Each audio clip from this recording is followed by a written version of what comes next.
We have breaking news coming into our newsrooms here on republicworld.com on the case of Nimisha Priya, the Indian national who's been on a death row in Yemen.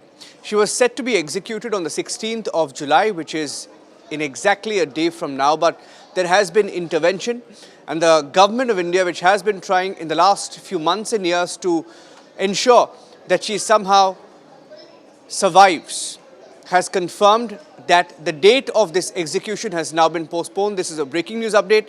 In fact, the government and the Attorney General said in Supreme Court yesterday that since the case is in Yemen, it was a very complex matter. The words of the Attorney General also were that they are trying their best to somehow push the date of the execution so that it gives that much of a leg room for negotiation between the parties concerned, so that in case of a blood money settlement, if there is an option, and that option too can be explored. Now, this is the latest update coming in a few hours after the government said in Supreme Court that it's a very complex issue. The Attorney General had spoken before the Supreme Court presenting the centre stand.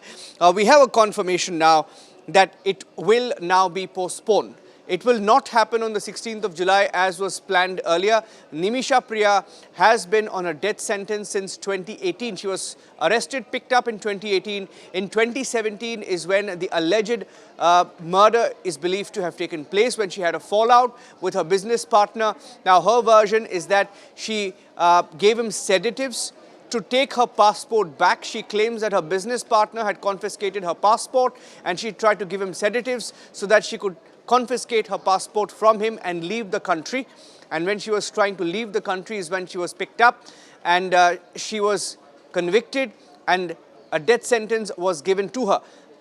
Today, it's come as a relief to Indians who have been trying really hard to save her, because they believe that she was wronged and that in the first place, she was the one who tried to, get away from someone who was trying to ensure that she remains in Yemen at any cost. And now, what makes this matter even more complex is that she is currently being held in an area controlled by the Houthi rebels. And that is why India and Indian negotiators were trying to buy some time, so in case of a blood money settlement, they could step in. It's come as a relief to the family of Nimisha Priya, the negotiators, and all the different groups who've been campaigning to ensure that she is safe somehow.